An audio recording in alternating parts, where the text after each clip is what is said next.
சங்கம் ஆசிரியர் சங்கம் அந்த ஆசிரியர் சங்கத்தின் பிரதிநிதி மார்ட்டின் Powell-Davies அவர்களை பேச அழைக்கின்றோம்.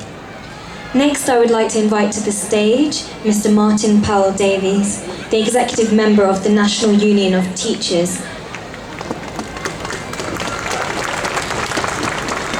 I'd like to bring the solidarity and support of the National Union of Teachers, and it's a privilege again to be here as a member of the National Executive of our union here in London.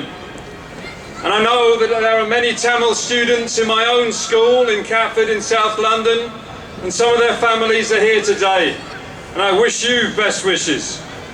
But most teachers, and perhaps the tourists and other Londoners here around the square today, will know very little about the massacres, about the detention camps, about the occupation and colonisation of Tamil homelands.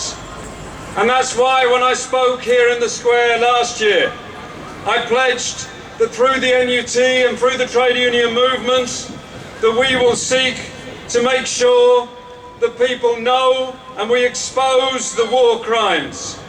We publicise the struggle of Tamil people, and we support your demands for an independent international inquiry into the events of 3 years ago and since.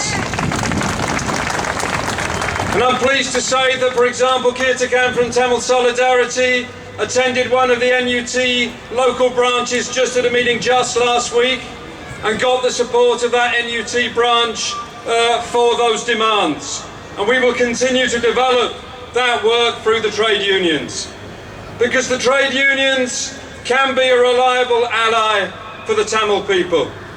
You will have many politicians that will come here and rightly pledge support, but you need to remember that those politicians may have to become part of a government that will have its own strategic interests, and those interests will not always match the interests of the Tamil people, whereas the interests of trade unionists will always be the interests of ordinary people internationally fighting for workers' unity and for freedom.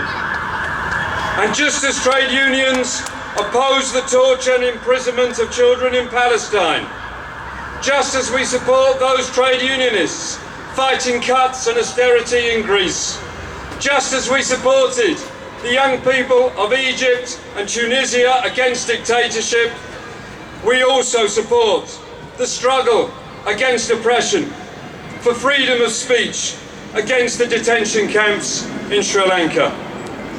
And finally, as other speakers have said, we need to let the world's press know that we're not only opposed to those who are murdering and opposing human rights in Bahrain. We're not only for the arrest of those who are guilty of war crimes in Bosnia. We are also against those who are guilty of exact the same crimes in Sri Lanka. And it is an absolute disgrace that Rajapaksa should be here in 2 weeks' time. And I think we have to say that if he is here, then if he is guilty, then he should be arrested when he comes here. And so we say to those despots and warmongers, stop the settlements. We want an independent inquiry into those war crimes. And as many trade unionists have said from this platform over decades, let us unite, workers of the world unite. Thank you.